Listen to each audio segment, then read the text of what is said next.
What is going on, my friends? Welcome back to another edition of the Locks DFS NBA breakdown video. I am your host, Christian Hardy. I am from locksdfs.com, where we provide daily fantasy sports content for DraftKings and FanDuel for NBA, NFL, and college football. And we're going to be breaking down this. It's a pretty big slate. I believe it's 9 games on DraftKings. Lots of injuries to talk about, lots of spots to talk about. Obviously, on a 9-game slate, there's lots of interesting spots. Before we get into it, I want to remind you guys, of course, to follow me on Twitter @byhardy.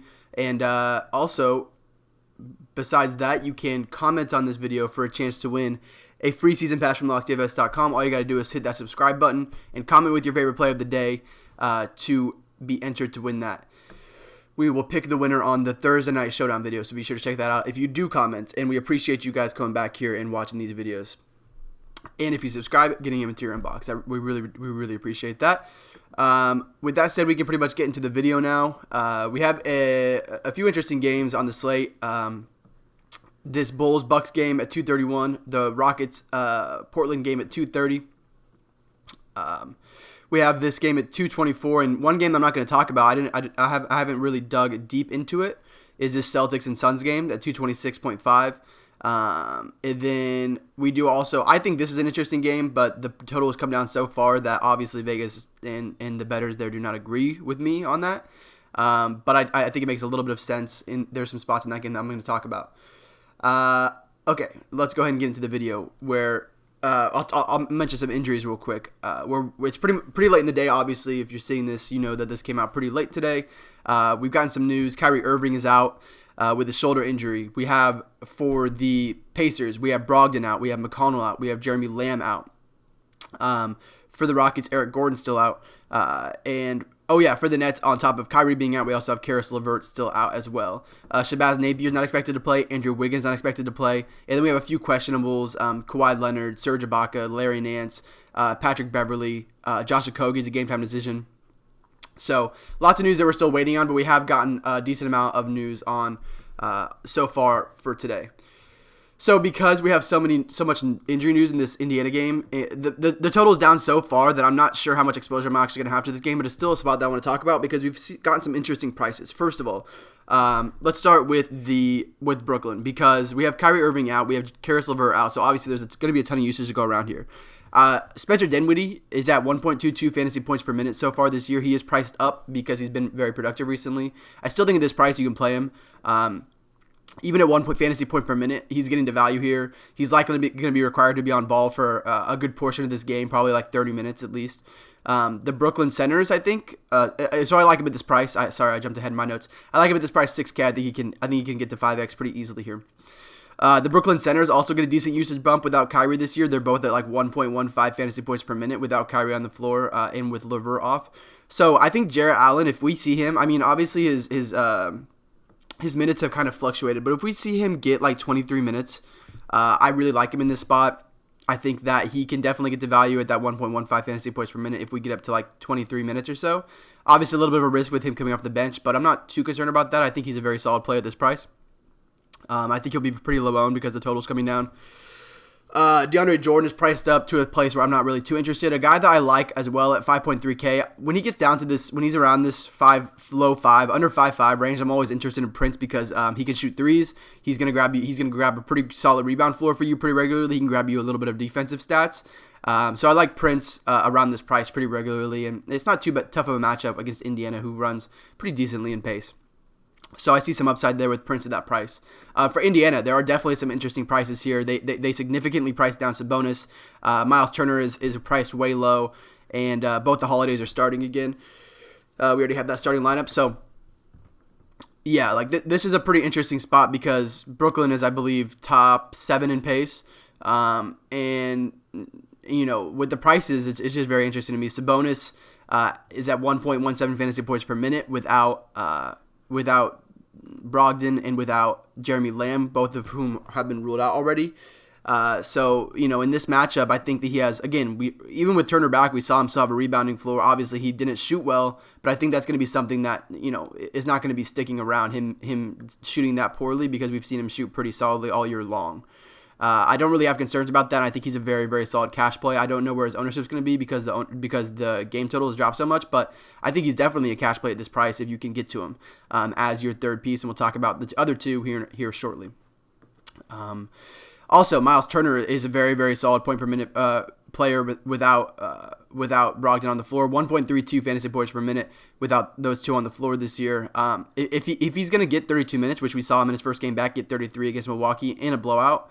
I actually didn't look at if he played in that blowout down the stretch. But regardless, if we see him get a little bit more, even at 32 minutes, I think this price is pretty favorable for him. It gives him a ton of upside at this price in a very, very good matchup. Pace up. Brooklyn is a solid rebounding team, but just with so many going so pace up, I think there'll be a little bit more shots for him to grab on the boards. Obviously, Justin Holiday is a very solid as well. He's not a great fantasy point per minute producer, but if you're going to be giving him 34 to 39 minutes, which he's gotten in his two starts in the two most recent games, he definitely doesn't have. He's not going to really kill you for the most part. Aaron Holiday's priced so far up that I'm not too interested in him, but he makes a little bit of sense. But I'm not too interested in these guys in the middle. I think they rely too much on their shooting, especially one TJ Warren who pretty much does nothing besides shoot the ball. You play these guys in tournaments, but other than that, that's pretty much the end of my interest there. And with the total dropping, I think that it'll bring my exposure down a little bit in that game, which I actually didn't see before I had started writing my notes on them, which is, that's definitely significant. 7 points is extremely significant there. For Minnesota, we're going to go over here where Wiggins has been ruled out with his illness. So we've seen he was out with a personal personal injury. He was out with just dealing with the death of his mother last weekend. So I have interest in the guards here. I have interest in Robert Covington here. Obviously, this is a game where the total isn't super exciting. I'm not sure if it'll be on the screen if I go over here. Yeah, it won't be. But the total is 219. It's risen 1.5 points, and the Timberwolves only have a 104.75 team total. Definitely not something that's super fun. That's why Cat, even at this price, is pretty much unowned. I still think he's a solid GBP play. He's coming in under 10%. I think he could end up being like 6-7% owned. And he's at 1.9 fantasy point per minute without Wiggins on the floor. He's an interesting GBP play, not someone I'm going to look at doing cash. The guys I'm going to look to in cash are right here in Jeff T and Covington. I know their prices have risen a lot. But man, Teague is at 1.2 fantasy points per minute without Wiggins on the floor. He's typically going to shoot a little bit more. We didn't see a lot of it in this Houston game, but he also has a giant assist floor. Obviously, like I said, Utah is not a good matchup, but at 5.6, 5,600, I think that he has an upside here, even in a tough matchup. Utah is bottom 10 in points allowed to centers, bottom 10 in points allowed to point guards. But still, it makes sense to me. I think that if you land in that price range in cash games, I don't think he's going to bust you. I think he can definitely get you to 28, 30 points, even in a tough matchup. Covington makes some sense as well. He played 27 and 33 minutes, which is close to his season highs. We've seen his price rise, of course, but he's also gotten a pretty big boost with Wiggins off the floor. He's taking more shots. Going to grab you a decent amount of rebounds, so he makes some sense as well, but I'm not super into that, although he's going to project well, even in a tough matchup. Bucks and Bulls, like I said, one of the most targetable games on the slate, and where we're going to be getting probably the best play on the slate right here in Giannis. His price came down to 11.3K, which makes him just extremely, extremely playable in a very solid pace game with Chicago. Chicago's actually has a pace up, but Chicago's top 10 in pace as well, so this game should run pretty fast. Giannis is, we have a bigger sample size now without Middleton at 178 minutes, and this dude is still averaging like 2.1 fantasy points per minute with Middleton off the floor. That is a great sample at this point, 178 minutes. I think we're going to continue to see him do that, which just gives him so much room to just destroy this. I mean, we could see 70 points here. I don't think that's without. I don't think that's out of the realm of possibilities here at all.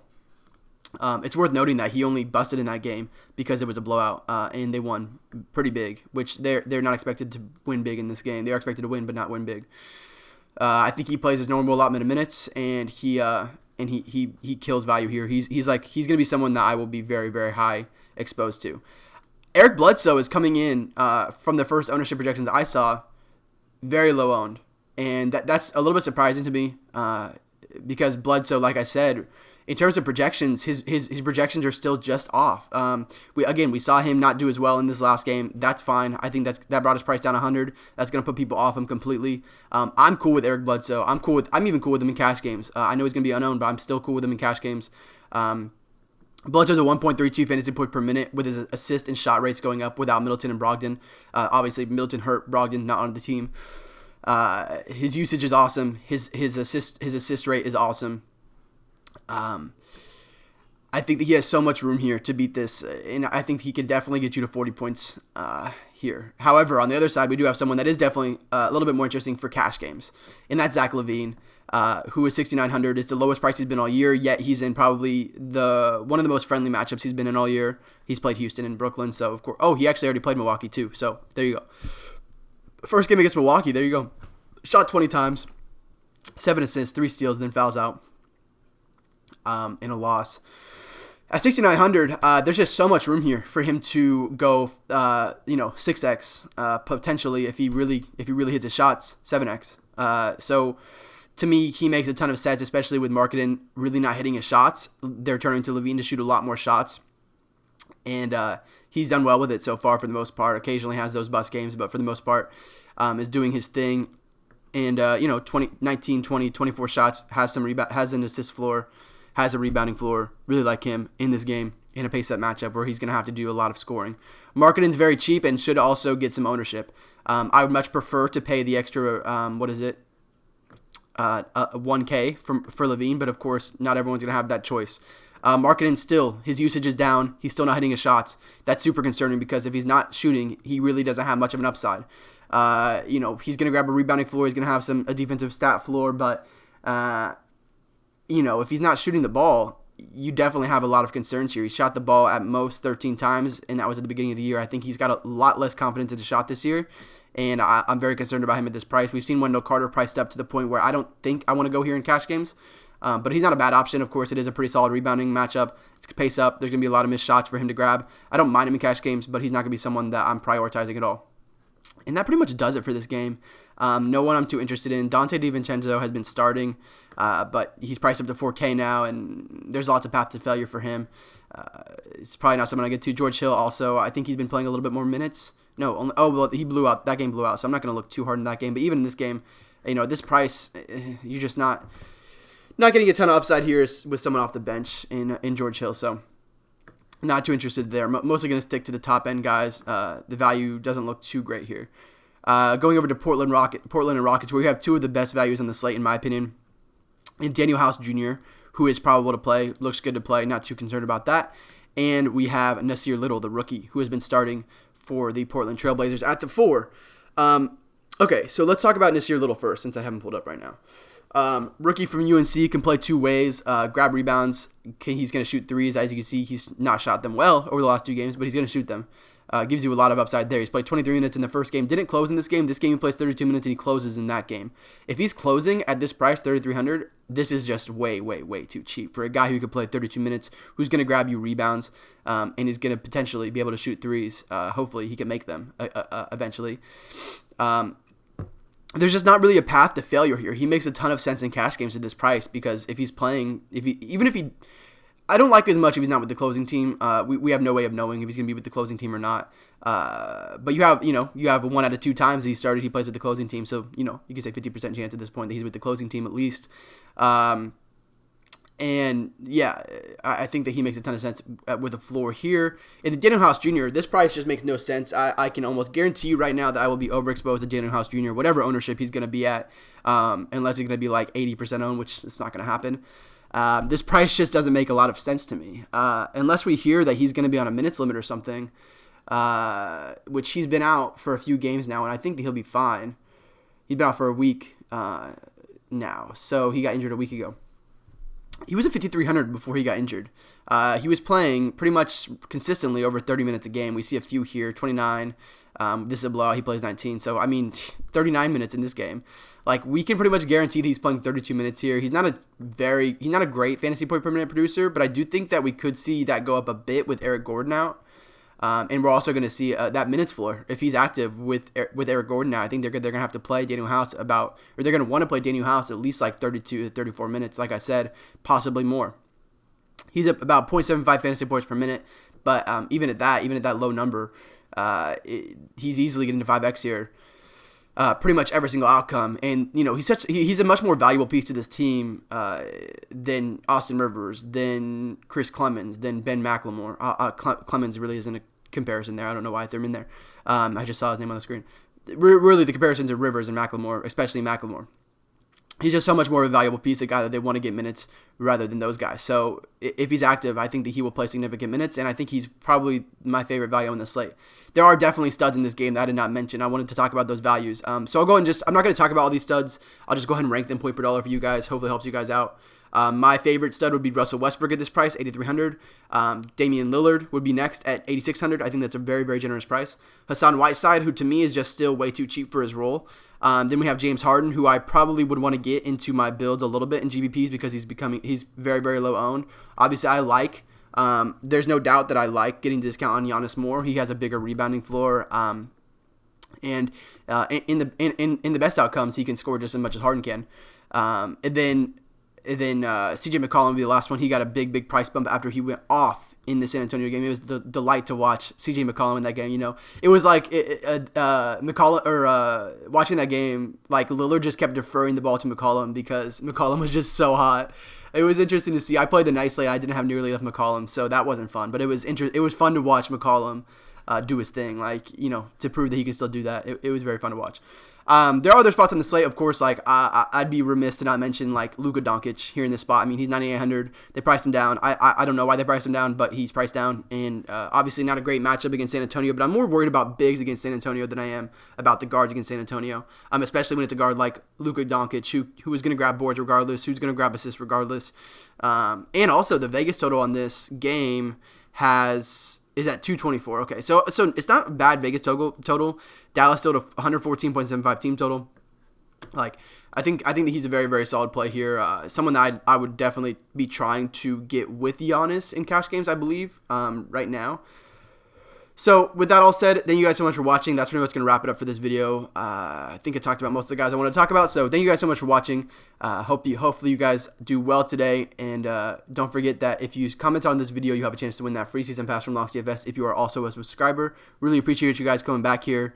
And we'll announce that winner on the Thursday Night Football video. So leave that comment with your favorite cash game play of the day. And we'll see you guys back here next time. Peace.